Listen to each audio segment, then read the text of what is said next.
What are the keys of the kingdom? That's the question I'm going to try to answer today. Welcome back to my YouTube channel and welcome back to our Bible study.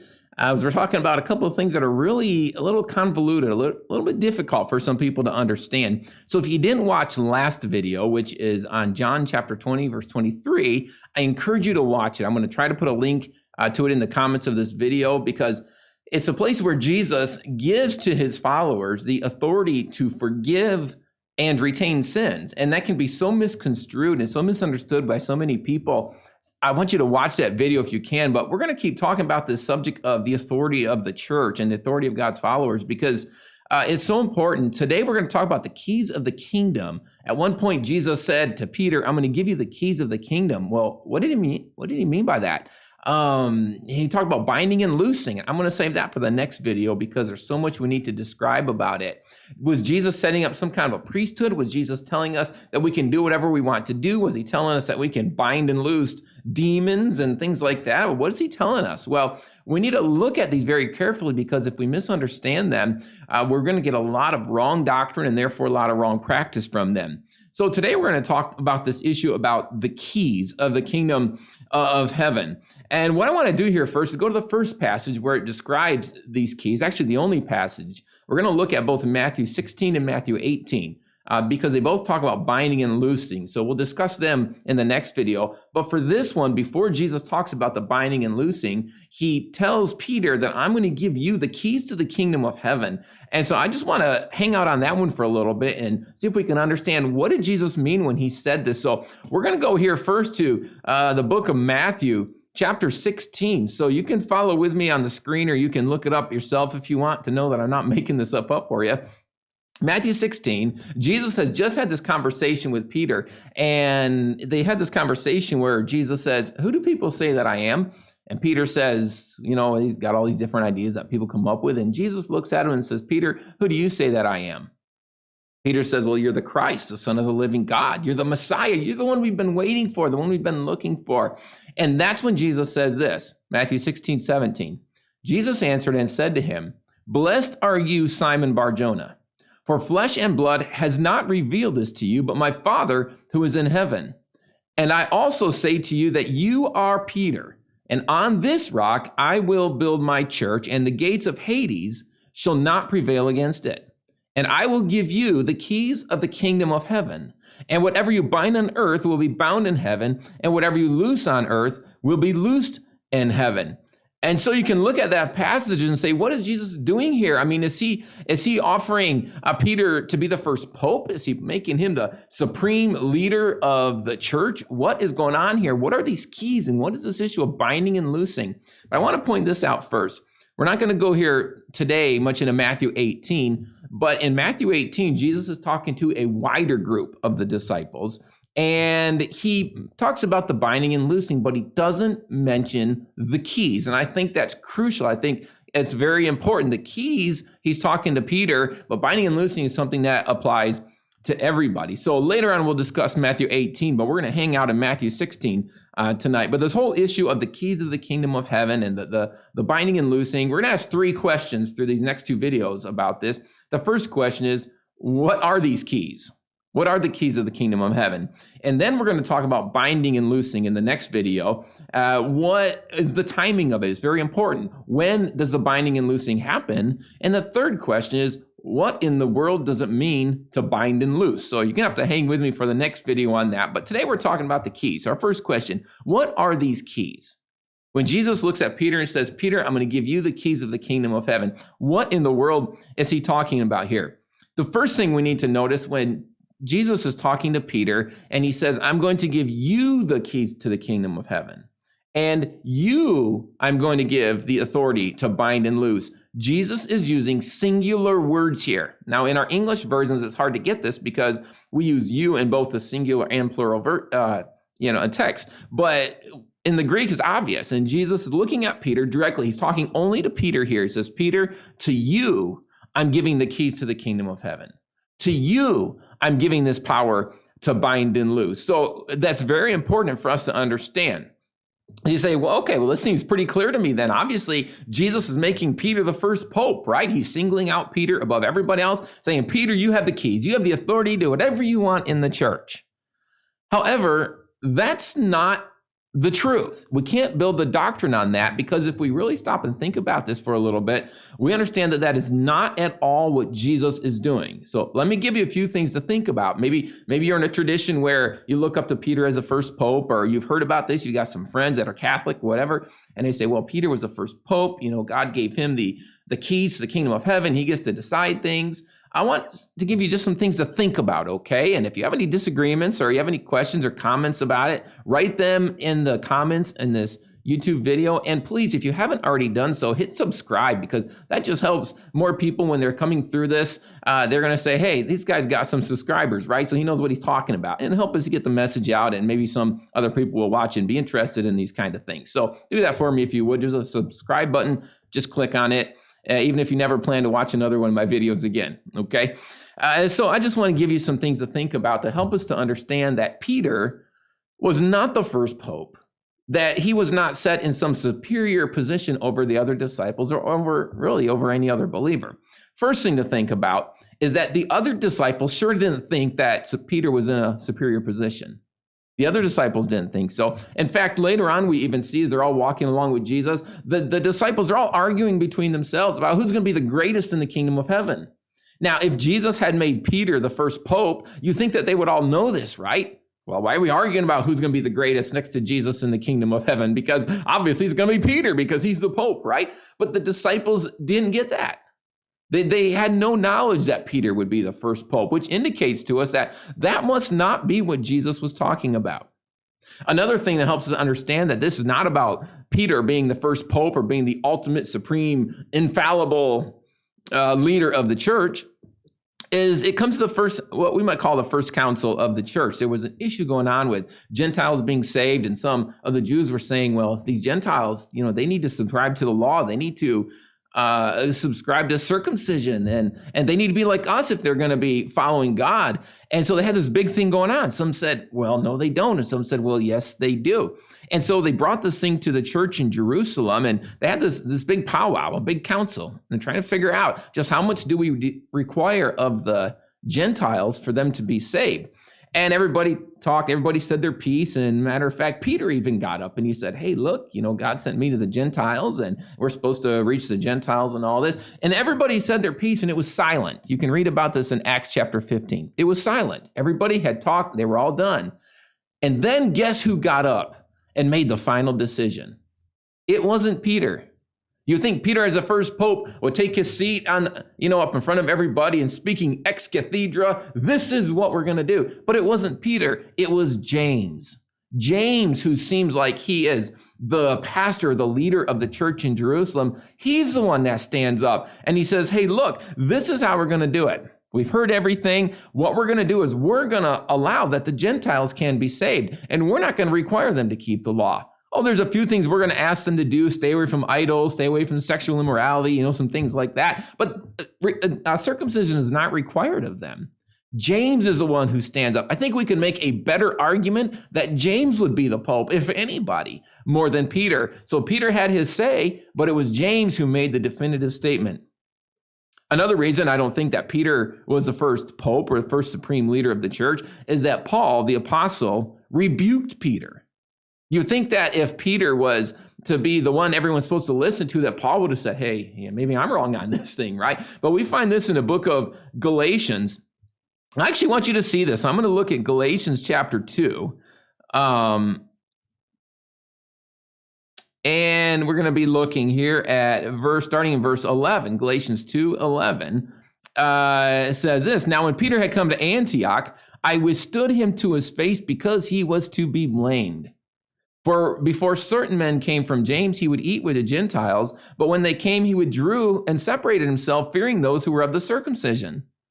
And the rest of the Jews also played the hypocrite with him, so that even Barnabas was carried away with his hypocrisy. So here's Paul, and he's standing up against Peter, saying, hey, Peter, I respect everything you're doing, but you're wrong in this. Guys, you don't do that with the Pope, not to his face anyway. Even Paul did not think that, hey, Peter is the supreme leader of the church. Peter was not the Pope. Why was Jesus then singling out Peter and saying, Peter, to you, I am giving the keys of the kingdom? He wasn't saying this to all the disciples. This is singular. I am giving this to you. I'm going to describe to you why I think Jesus was singling Peter out in this particular situation. Jesus and Peter were having a conversation where there was a little bit of a wordplay going on here. And some of you've probably heard people talk about this a lot, okay? And it's one of the greatest reasons why we understand that Peter is not the rock upon which the church was built. You read through this passage here in Matthew 16 at first, it might seem like it. But I actually want to go back here to Matthew chapter 16. I lost my cursor on the other screen there. Okay, Matthew chapter 16. And I want to look at this passage again. We're in Matthew 16, 17. Simon Peter answered and said, you are the Christ, the Son of the living God. Then Jesus says, flesh and blood hasn't revealed this to you. But verse 18 is very crucial. And also I say to you that you are Peter, and on this rock I will build my church, and the gates of Hades will not prevail against it. I'm sorry, I forgot to give it to you there. Okay, verse 18. And so if you look at that carefully, he says, you are Peter. You don't see this so much here in English, but in the Greek, obviously, the first word there is Petros. You are Petros, which means a little rock. And then he says, on this rock, Petra, which means a big rock, I will build my church. It's not the same word. So he's saying, your name Peter. Hey, we're calling you Peter. It means a rock, but I'm telling you, upon another rock, I'm going to build my church. What is the rock? It's the confession that Peter just made. You are the Christ, the Son of the living God.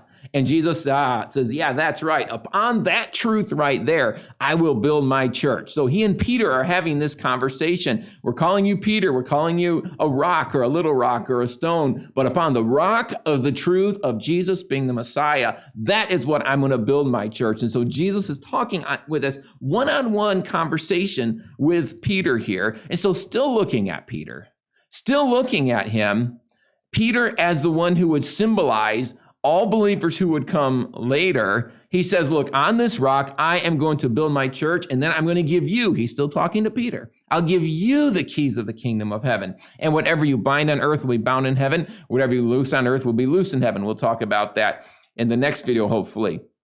So Jesus was not giving Peter a superior position here in the church. Jesus was telling Peter, look, I'm going to give you the keys, and you're going to do some things, but you're not supreme leader. Okay, I'm talking to you because I'm using a wordplay with your name, the rock, and we're going to build the church upon this rock of your confession that Jesus is the Messiah, that he's the Son of God. But he gives Peter keys, and he doesn't do that for the rest of the disciples. What are the keys? Now, before we try to over-spiritualize this too much, what are keys generally? You probably have keys in your pocket to get in your house, to get in your car, to get in a file cabinet. Keys unlock things that have previously been locked, or they lock things that have previously been unlocked. That's what keys do. So you just got to understand, we have this thing that we do. We give somebody a key to a city, and symbolic saying, hey, we respect you, and it's not like that key actually opens anything. It's not like they can go and open any building, any government buildings. It's just a symbolic thing. So Jesus is saying to Peter, look, I'm going to give you the keys to the kingdom of heaven. Now, some of you might say, aha, kingdom of heaven, because you've got a whole theology worked out about the difference between the kingdom of God and the kingdom of heaven and everything. And I understand there's a lot of discussion about that. But Matthew is the only one who uses the term kingdom of heaven, and he uses it all through his book. And without trying to get too deep and theological here, it seems to me like Matthew is just talking about God's kingdom. Not that we need to necessarily say, oh, it's the tribulation, or it's the millennium kingdom, or it's something else. But I think he's just talking about the whole plan of God. God's kingdom is now. The kingdom of heaven is now. People that are saved, they're living, for God, and it's in the future. So but let's not try to get stuck in the weeds too much on this situation and just say we're talking about heaven. We're talking about the whole salvation plan and all of God's people, okay? And Jesus says to Peter, I'm going to give you the keys to the kingdom of heaven. What exactly was he talking about here? one of the things that we're going to talk about in our next video, because it helps us to understand better the issue of binding and loosing, deals with the scribes and the Pharisees. If you've hung out in church much, you've probably heard about the scribes and the Pharisees. They were the people who held everyone else so tightly with these rules. You know, if you're going to try to please God, you have to do all these things. You have to do this and that. Not that they did them themselves, mind you, but they tried to put these rules on other people. And that helps us to understand this binding and loosing issue. But I think this is also brought into play here because the scribes and the Pharisees, they would decide who could be in the kingdom and who could be out. Because if you want to be in the kingdom, you have to be like us. You have to do the things that we do. You can only walk as far as we say you can walk on the Sabbath. And they just put all these crazy rules on people, deciding who could be in the kingdom of God and who could not be in the kingdom of God. And so Jesus comes along and says, Peter, I am stripping that of the scribes and Pharisees. Not that it was ever theirs to begin with, and that's the subject for next time, but you are going to be the one who will actually open the kingdom of heaven to people. It's not the scribes and the Pharisees because they're putting unnecessary burdens on people. They're telling them you can get in the kingdom of heaven by doing all these things. And I'm telling you that you have the keys. You will open that door to the kingdom of heaven and many people will come in. And specifically, I think what he's talking about here is, Peter, through you, I'm going to bring salvation from the Jews to the Gentiles, and hence to the whole world. Because at this time, Christianity was a Jewish thing. It was, Jesus came, he was a Jew, he tried to reach the Jews. And obviously, Gentiles could be saved, and you've got the Samaritan, which is kind of half Jew, half Gentile. You got some of that, but never up till this time has there been a whole-scale attempt to try to reach the Gentiles. And Jesus saying, Peter, that's going to be you. We know Paul came along later and he was primarily an apostle to the Gentiles, but it started with Peter. Jesus says, Peter, I'm going to give you the keys to the kingdom of heaven. Matter of fact, we see some examples in Acts chapter 2 and verse 41. This is a situation of Pentecost, okay? There's so many people becoming Christians. Thousands of people get saved on one day. And Peter was the one to preach the keynote sermon on today. And this is what he said in Acts chapter 2, verse 41. Then those who gave hearing to his words had baptism, and about 3,000 souls were joined to them that day. So Peter's being used to open that door to the kingdom of heaven to so many people. In Acts chapter 8, Philip was the one to bring the gospel up to the Samaritans, but we're told in that chapter that the Holy Spirit didn't come to those people until the other disciples showed up. And who does it mention by name when it said the other disciples show up? Peter.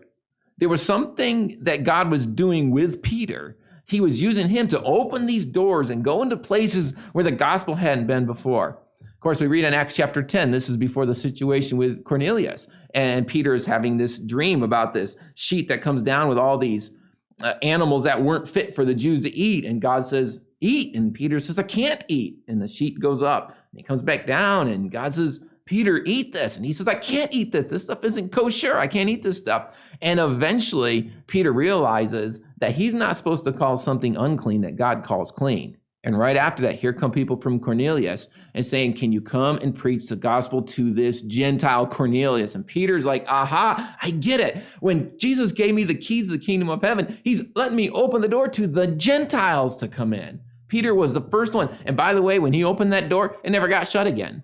That's why the keys weren't given to the rest of the disciples, because Peter was the first one to go in there and open the door to the Gentiles. And after that, the door stays open. And the disciples and Paul and us, we all can go through that door and bring the gospel to everybody else. By the way, if you're a Gentile like I am, that's how you got in, right? Peter came and opened that door. Not that no Gentile could be saved before then, but that was a swinging open of the door saying, come on in, because you can be saved too. And Jesus used Peter to do that, to put the keys in that door and to open up and allow people to come in. There's another situation I think that this may be referred to that by Peter himself, and this is in Acts chapter 15. I actually want you to see this one with me. Acts chapter 15 and verse 7. Acts chapter 15, we're going to be starting up here. Let me get it in verse 7. And it says this. This was, obviously a discussion where is circumcision okay? And I think this is even the situation we talked about earlier where, they had this council. Hey, what is right and what is wrong? This is what Peter said. Acts chapter 15, verse 7. And when there had been much dispute, Peter rose up and said to them, men and brethren, You know that a good while ago God chose among us that by my mouth the Gentiles should hear the word of God and believe. And then it goes on, he talks some more. But he's saying, look, we know that through my mouth, God was going to allow the Gentiles to become saved. And I think that he was probably thinking back to when Jesus was having that discussion with him. Peter, I'm going to give you the keys to the kingdom of heaven. You are going to spread the gospel far beyond the Jews. He realized this was a responsibility. The scribes and the Pharisees would bar people from the kingdom of heaven, but Peter would have the responsibility to open the door to the kingdom of heaven, to allow anybody to come in who would believe the message. So Peter opened the door and the door stayed open. So understand, giving Peter the keys to the kingdom of heaven was not telling Peter, you're going to be the authority in the church. You're going to be the supreme authority. Whatever you say goes.